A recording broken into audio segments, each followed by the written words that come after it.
In this present stage of evolution, it becomes vitally important for humanity to have a thorough knowledge of the mind and of the laws that govern it. Evil, that is, the conscious or unconscious violation of the laws of the Absolute, due to the reversal of the natural ascending movement of all vibrations, originated in mind. Mind, from its mental plane, is sending its perverted vibrations into the physical or magnetic plane. It is mind which, when misused, debases life, and it is the problem of mind to regenerate life through the proper use of knowledge. It is on the plane of mind that all mistakes must be corrected, that all evil must be transmuted into good, because it is on this plane that the first negative vibrations started, and therefore must also die away. Mind has a higher rate of vibration, and hence greater power, in a way, than life. Being aware of its own existence, it can consciously concentrate and direct its own powers wherever it wishes. When self-consciousness enters the ordinary magnetic vibrations, it raises them to a certain height and changes the whole of their nature, making them conscious of their own existence. At that point they cease to be called life energy, and are operating under the name of mind force. In other words, the first manifestation of self-conscious magnetic vibrations is called mental vibrations, whose various combinations constitute thoughts. As for the magnetic force within the body, the solar plexus is acting as a distributing agent for it. With the mind force, it is the brain which performs this office. Ideas are formed in mind, which, working through the brain, translates those ideas into thoughts and conveys them to a certain gland located at about the center of the forehead, whence they are projected into space as mental vibrations. This gland is called the pituitary body, or telepathic apparatus, and its function is to send out and receive simultaneously mental vibrations. The ancients, especially the Hindus, knew this function of the pituitary body, which they called the bump of wisdom, or the eye of Siva, mind, Lucifer. Very often their divinities and saints were represented in painting and sculpture with that bump of wisdom, a glowing precious stone sometimes marking its place. The pituitary body, or telepathic apparatus, is a most wonderfully constructed sending and receiving station for mental vibrations. It is infinitely delicate and sensitive, so that it can perceive the slightest vibrations at the greatest distance, and at the same time it is strong enough to send out vibrations of a power which has no equal on this material plane. The wireless stations which send their messages throughout the world operate on the same principle as the pituitary body. Only this telepathic apparatus, when developed, is incomparably more effective than the best wireless station. The ordinary mental vibrations proceed from the telepathic apparatus in so-called spheric waves, that is, like rays of light darting from a central point, and forming around that point an ever-increasing sphere whose boundaries are restricted only by the magnetic attraction of the Earth, thus creating a kind of mental atmosphere surrounding this globe. So it is with all vibrations, because they are all governed in the same way by the great law. That peculiarity of vibrations in general explains why the ordinary thought is perceptible only at a short distance. Every thought vibration starting from the telepathic apparatus is sent in innumerable mental rays, in all directions from it. Each mental message has its particular vibratory rate, which, when it impinges upon the telepathic apparatus of another individual, is immediately translated into the original thought, just as the darts and dashes of the Morse code are translated into the words of the message by the wireless operator. A certain amount of energy is used for every individual thought. That energy is embodied in each mental ray of a thought, and manifests itself also as the attraction which holds those rays together, thus forming the above-mentioned mental sphere. When starting from the telepathic apparatus, that sphere of mental vibrations is small, but its size increases almost instantaneously, because of the forward movement of the primal energy embodied in its component rays. Though the amount of original energy in each thought is not increased, yet the size of each mental vibratory sphere grows to almost unlimited proportions, and the same amount of energy has to cover this ever-increasing area, thus weakening the mental vibrations to such an extent that they become almost imperceptible. This is why, when near to a center of such ordinary mental activity, one can easily perceive it, a perception which is completely lost at a certain distance, for the reasons stated above. The mental atmosphere surrounding this earth is made of infinite varieties of these ordinary mental vibrations, which are called thought dust. They are imperceptible because they are so diluted. Yet even that thought dust becomes a valuable substance when placed in contact with a concentrated thought. It is then the very element which makes that second kind of thought grow and increase in power during its projection through space, in order to make a thought strong and enable it to reach, as rays of light sent from a projector, any individual, no matter how far removed he may be. The spheric vibrations of the ordinary thought must be concentrated into a single ray, made one-pointed, thus sending all their power in one direction instead of letting it radiate in all directions. The way to proceed is as follows. First, make the mental contact with universal life energy, as indicated in Lesson 2. When the life force is felt to flow, take a simple thought, a concrete object being preferable to an abstract one, at least for beginners. For instance, take a flower, a carnation. Then with a conscious, sustained effort of willpower, concentrate the mind on that thought of the carnation. Those who do not know much about the mastery of mind will find it rather difficult at first to do this. All kinds of extraneous thoughts will all the time flash through their minds and thus divert their attention from the original thought of the carnation. One has to watch that mind continually, and by the constant exercise of willpower bring it back to the thought on which it is to be concentrated. By and by the mind, so restless and difficult to curb in the beginning, will become more docile and obedient. Concentration is a science in itself, and can be attained only through patience, perseverance, and the continual exercise of willpower. When the mind has been so trained that it can remain concentrated for any length of time on a certain object, be it concrete or abstract, then the work of concentration has been properly carried out. The mental image of the carnation, mentioned above, must become so real, so tangible, that one should be able to see it, to feel it, to smell it, mentally, just as if it were an actual flower. When that is achieved, the next step is to be taken. Still holding before the mental eye the concentrated thought of the carnation, inhale deeply, thus lifting the diaphragm and expanding the solar plexus. Having reached the climax of inhalation, think for one instant about the person to whom that concentrated thought is to be sent. That quick thought is nothing but an ordinary thought which does not interfere with the concentrated one, and which can be sent out from the telepathic apparatus without diverting the mind from the concentrated thought. The ordinary thought, through its spheric expansion, will instantaneously reach the limits of this earth, and will someway contact the person to whom the concentrated thought of the carnation is to be sent. That contact, once established, connects that person with the operator by an invisible mental line. After that, exhale, and in that moment let the concentrated thought of the carnation go. The exhalation contracts the solar plexus, which then sends through the spinal nerve and brain to the pituitary body the life force which is needed to vitalize and propel the concentrated thought. In a moment of strong desires or passion, the whole process, including concentration, is done automatically, which accounts for the heavy breathing during such times.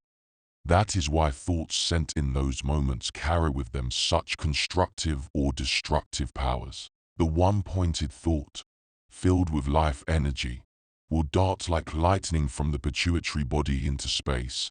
And because of the physical law which says all elements choose the path of least resistance / it will follow the invisible mental line already established between the two parties by the ordinary thought. The concentrated, one-pointed thought will reach the person, no matter how far away he may be, and will strike his telepathic apparatus. If the individual is not concentrating his mind upon some other thought at that time, he will become conscious of the thought of the carnation. The law of gender, explained in the 5th lesson, is continually operating also in the human mind. According to that law, all human beings, both men and women, have each of them their minds manifesting the two genders, the male and the female. The self-consciousness belongs to the male gender, and the subconsciousness to the female gender. All thought emanating from the self-consciousness therefore belongs to the male gender.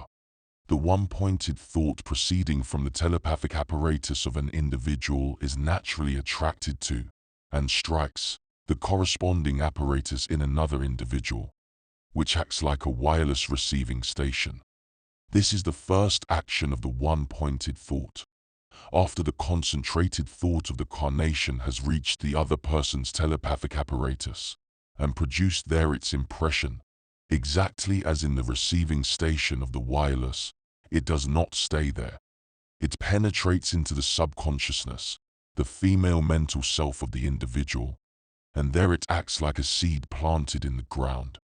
It is important to note, in regard to the reception of the mental message by the telepathic apparatus, that all thoughts are usually recorded exactly as they are received, without any increase or decrease, just as in the case of wireless messages. But when the concentrated thought of the carnation has penetrated into the other individual's subconsciousness, it begins to grow there like an ordinary seed thrown into the soil. The more life energy there was conveyed into the one-pointed thought during the exhalation and contraction of the solar plexus, the more vital that seed will become, and the stronger the growth of the mental plant springing from that seed will be. There the law of gender has its full sway. The subconsciousness, the female of the mental self, exercises the function of its gender, increasing and multiplying by many times the seed thrown into it. It is almost incredible how much the subconsciousness can develop and increase a strong thought seed thrown into it. In its turn, the thought seed acts like an ordinary seed. 11 puts forth a sprout and sends down a root. The root penetrates deeper and deeper into the soil of the subconsciousness, and the sprout grows up through it into the self-consciousness of the individual, who at that moment becomes aware of that thought planted in his subconsciousness. Then the individual again begins to entertain the same thought, but in a different way. It is no longer a casual thought, forgotten in a moment. Continual thinking of it takes the place of casual thought, as from the subconsciousness similar thoughts are all the time being sent into the self-consciousness of the individual. The subconsciousness is yielding the harvest which the self-consciousness reaps. In the aforesaid instance of the concentrated thought of the carnation, that thought seed, thrown into the field of the subconsciousness of the person to whom that thought was sent, will grow there and develop in the manner just explained. Then that individual will become conscious of that thought of the carnation in a most unusual way. He will no longer think of one carnation, but of a whole field of them, and of every kind. For some time his whole mind will be occupied by carnations, and the richer the harvest, the longer he will think of them. That female quality of the subconsciousness explains the necessity of guarding against the intrusion into it of undesirable thoughts. The self-consciousness can, with comparative ease, destroy any undesirable thoughts merely by denying them, so long as they have not yet penetrated into the subconsciousness. But once penetrated there, they become too deeply rooted to be easily removed. That is why one must be an alert sentinel at this mental door. Chronic troubles of any kind are usually due to that very reason. And until the disharmonious mental growth is extracted with all its roots, no permanent cure can be obtained. From what has been said above, it is evident that the more life energy there is embodied in the thought, the stronger the results will be. That explains why some individuals, devoid of any oratorical talent or harmony of speech, are nevertheless able to produce a deep impression on their audiences, while on the other hand some individuals seemingly endowed with all qualities to captivate their listeners, even if they please their audiences for the time being, do not impress them lastingly. Lack of vitality is the cause of it. They have not sufficient life energy within themselves, or don't know how to contact it outside themselves, in order to produce on the public an abiding impression. As a general rule, simple, short thoughts give better results than long, complicated ones, because of that peculiarity of the subconsciousness, of breaking up into their component parts all such compound thoughts. A complex thought being thus divided, its strength is proportionally lessened. The subconsciousness, being below the self-conscious status, ream and develops without discrimination any kind of thought, the negative as well as the positive.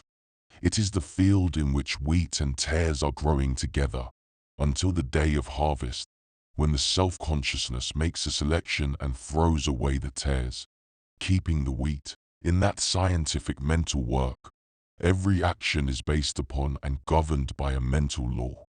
Therefore, there is no need to worry or doubt that proper results will be obtained, as long as the mental law is rightly applied. It is just as exact in its results as is the solution of a mathematical problem according to the laws of mathematics. That second operation of the same thought is a very important one in mental science, because of the extraordinary results obtained through it. Last comes the third operation of the same thought. Of all three, it is the least known, and at first sight, seems the least important. Yet it is of the greatest importance, especially to the operator, because it concerns him directly and most vitally. After the thought has accomplished its procreative function in the subconsciousness, it does not remain there. It proceeds further, and again like a ray it darts into space. There that concentrated, one-pointed thought, full of life energy, proceeds at an incredible speed through space, and goes as far as the Earth's magnetic attraction permits it. The more life force there was embodied in that thought, the further it will go, and the stronger power of attraction it will develop. Because of that inherent quality of attraction, that living, concentrated mental ray, flashing through space which is filled with thought dust, attracts to it loose particles of the ordinary spheric thought vibrations, the product of thinking humanity. Thought particles of the same rate of vibration, of the same kind and character, are attracted to that mental magnet which is the one-pointed thought. And that thought, rushing through space, thus grows continually bigger and stronger. When the propulsive power embodied in the thought at the moment of its start from the telepathic apparatus has finally been neutralized by the earth attraction, the one-pointed thought ray is then compelled by that physical law to turn back and return to its starting point. Like an ordinary projectile, it describes its course in an ellipse. It acts like a boomerang, that peculiarly shaped weapon made of light wood curved in a certain way, which the Australian natives use especially to hunt birds. Thrown into the air, after it has reached its mark, the boomerang returns to the thrower. The one-pointed thought is indeed a boomerang. It finally always returns to the one who sent it.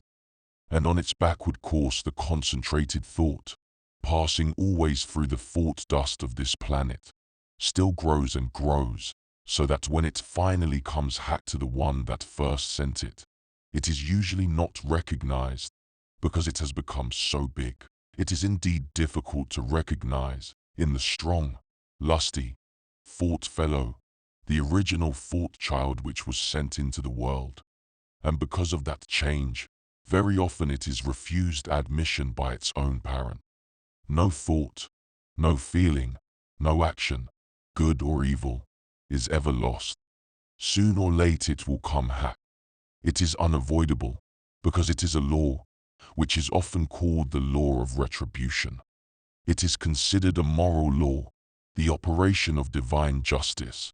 Yet in reality it is nothing but a physical law, which no man living in a physical body can ever avoid, because it is a law of nature.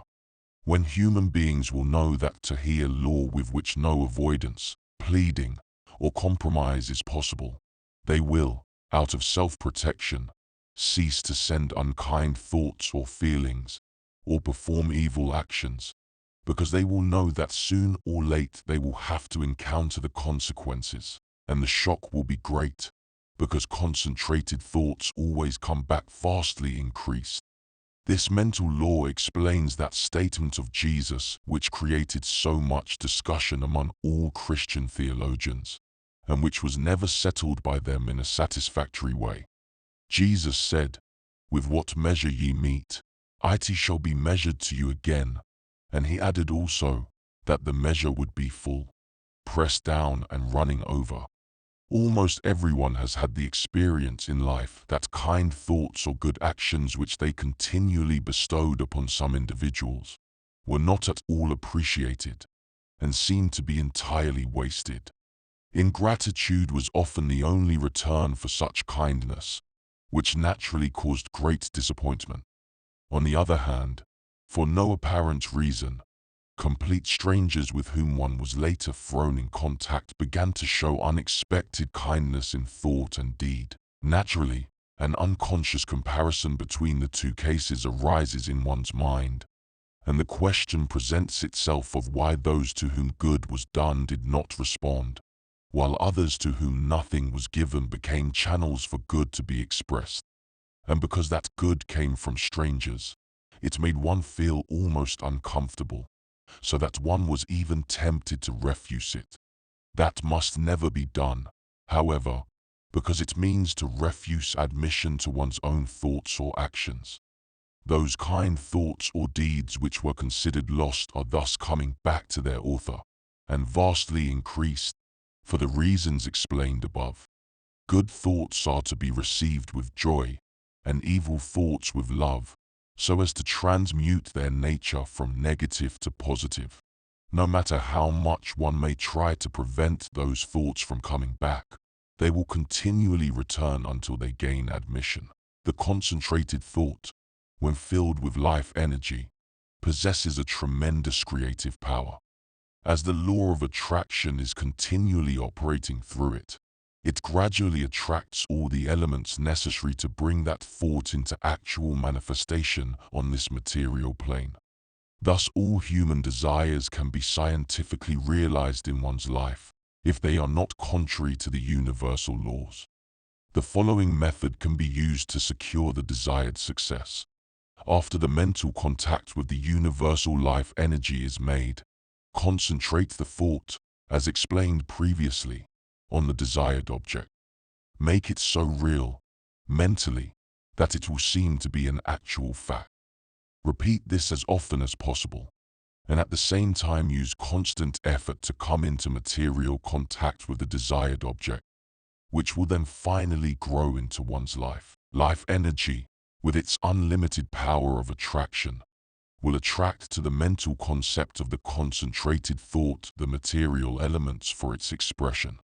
Never doubt or fear that it will not be so, because fear or doubt will prevent the realization of one's desires. Remember that, in conjunction with the mental law, is continually operating the law of attraction.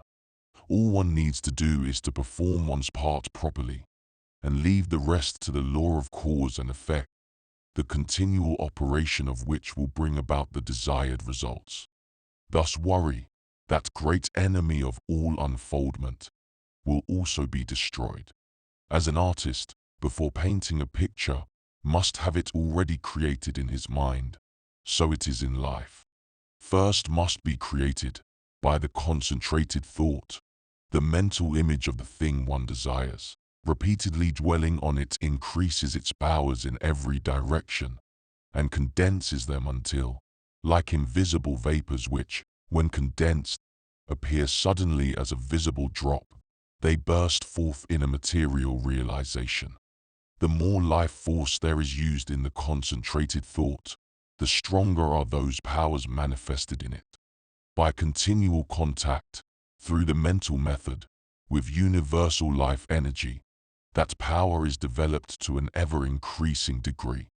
Thus every human being can by and by have all his desires realized, if he will persevere long enough in constructive work in that direction on the two planes, the mental and the physical. With mental vibrations, as with everything else, perseverance is one of the important factors of success.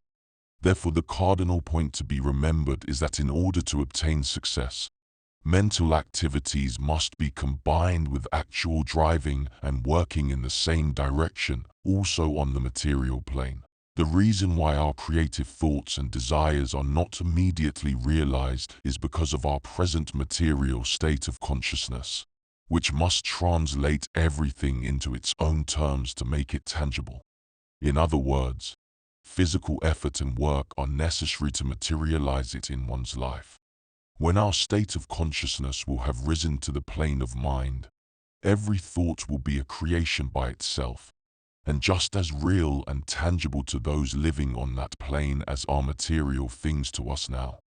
Then the whole world will be a mental world, in which humanity will live unrestricted by the physical, material limitations which now bind them.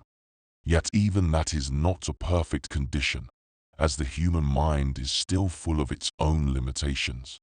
It is Lucifer, who is still an exile from heaven, and who therefore cannot grasp such concepts as infinity and eternity. Only when love, the Christ element in each human being, will have purifying the human mind, and restored Lucifer, the fallen one, to his original status of eternal perfection, will mind break all its limitations, and be reunited with the infinite and eternal. That last step will be called the spiritual state of consciousness. And when humanity will have reached it, they will realize that the realm of spirits is all there is. The power of concentrated thought has a special application in healing all kinds of troubles, physical, mental, and emotional. These, in the form commonly called diseases, are like parasites preying on their victim. They clog the normal functions of the body, which becomes sluggish or temporarily abortive, although their fundamental natures remain the same. Such mental parasites appear to be negative through and through, yet that is not the case. Even mental germs of diseases, or evil thoughts, could have no actual power if it were not for the life energy which animates them. In those instances, perfect life energy is clothed with negative thought films, which hold it imprisoned. It is like a soap bubble which, although it may appear to be a homogeneous mass throughout, is nothing but a tiny him separating the air within from the air without. A slight touch breaks the film, and the soap bubble is no more. So it is with diseases and all other kinds of negative thoughts growing in the field of the subconsciousness.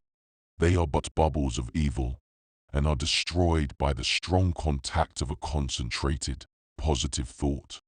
The bubble of evil then bursts, and life energy, pure and perfect, is liberated from it to become one with the concentrated thought, thus increasing that thought's healing power.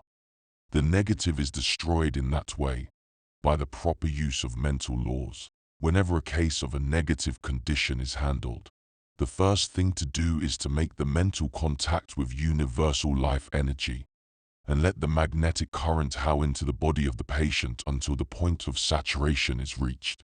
The next step is to deny silently the fear of the trouble which is besetting the patient. Negation of anything on the mental plane means death to the thing which is denied. As the fear of any kind of trouble is the power by which that trouble has hold of an individual, it is therefore essential first to deny and thus destroy that fear. That fear once destroyed, The elimination of the trouble itself is a comparatively easy task. There is another reason why it is preferable to deny the fear of a trouble rather than to deny the trouble itself. A silent denial of the negative condition itself is usually not very favorably accepted by the patient's mind. To deny a violent headache, which appears so real to the one who has it, will result only in stirring up a silent mental protest in the mind of the patient. My head is splitting, and you try to assure me that there is no headache, is the retort of the mind to such a denial. On the other hand, the denial of the fear of the same negative condition will produce opposite results in the mind of the patient, which will say, "It is true that my head aches terribly, but I do not fear it. I am brave enough to face it and to try to overcome it." Such a method of procedure always works better because of the peculiar psychology of the mind of the individual. Everyone likes to be called brave, and even the human mind is not an exception to that general rule. Mental denial should never be made in an aggressive tone, for two reasons. First, it would antagonize the patient's mental self. Secondly, it would show that the operator himself is making a reality out of that trouble which he tries to remove. Those who are conscious of their own power are always calm and dignified, and never aggressive, because aggressiveness is due to latent fear, and is therefore weakness, not strength. Neither must the denial be too often repeated, as otherwise it may produce just the opposite result from the desired one. By too many repetitions of the denial, unfortunately the trouble itself, which one is supposed to destroy, is being emphasized because the patient's mind is continually dwelling on it, with the result that the trouble one wishes to overcome has been greatly increased in the patient's mind. A strong, calm, dignified denial produces the best results. The only consideration Jesus ever showed to evil was to say, "Get thee behind me, Satan." He knew the law and scientifically applied it all the time, because he was the greatest scientist the world has ever known. After the denial of the fear of the trouble, the operator must realize within his own mind the opposite positive reality. There, all the science and knowledge derived from the previous lessons must be properly utilized. The basic, eternal truth to be realized is that man is the eternal and perfect manifestation of the Absolute, and is in direct and constant relation with it. That realization of eternal harmony is often called the declaration of truth. It is indeed a declaration of truth, the stating of those eternal verities. It is just the opposite of what are commonly called suggestions. There the operator, by the use of the mental laws, merely suggests to the patient a certain thought. That thought may or may not be true, yet the self-consciousness may accept it because of ignorance, and the subconsciousness develop it, being without the power of discrimination between good and evil. Such a method is reprehensible, because it is not based on a universal law, but on personal willpower. The statements of the positive reality are like harmonious notes, which are caught by the mental strings of the patient in responsive vibrations to the original sound, because each individual possesses within himself those latent strings of perfection, which are his own by birthright, being a part of his eternal nature.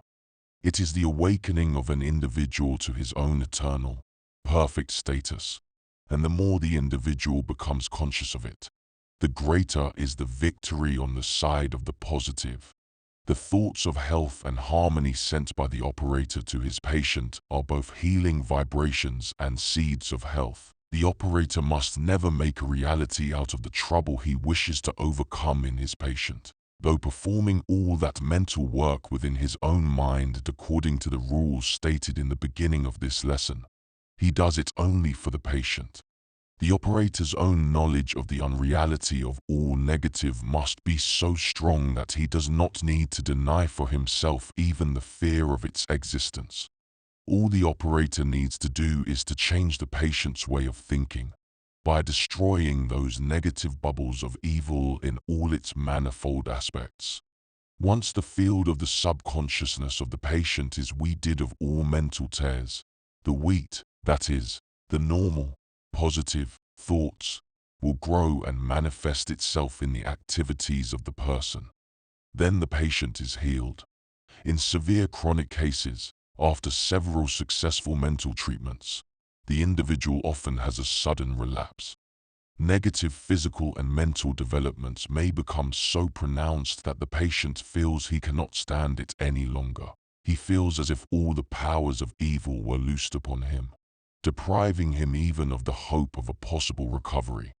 It is a condition so painful that many cannot bear it and request the operator to stop the treatment, as they seem to be growing worse all the time. Yet it is a good sign, after all. It is called mental chemicalization, or the uprooting of the negative thoughts from the subconsciousness of the individual. When a plant of the negative feels its last hour has come, it clings with all its power, through its roots, to the soil of the subconsciousness. Naturally then, the process of eradication from the subconsciousness is, like every extraction, a very painful operation, the more so because it is mental instead of physical.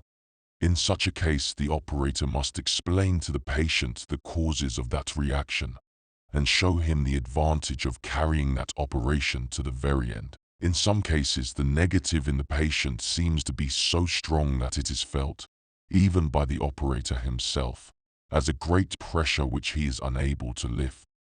In such a case, the mental treatment must be stopped for a while, and the whole work left exclusively to the magnetic force. After a little while, the life energy of the universe, flowing through the operator to the patient, will, with its wonderful basic qualities of harmony, restore harmony within the operator, who will then be able to resume the mental work. As with the magnetic treatments, so also with the mental ones. It is impossible to tell how long a patient should be treated. Each case must be handled individually, and as there are no two cases alike, it is left to each individual's intuitive powers to know when to stop. A fairly good indication that the treatment is successfully completed is a certain sense of relief and harmony which then pervades the operator. Mental treatments may last from 5 minutes to several hours, in some exceptionally acute cases. Whenever possible, they ought to be combined with magnetic treatments, because in that way the negative conditions are simultaneously attacked and destroyed in both the body and the mind of the patient, thus bringing better and quicker results.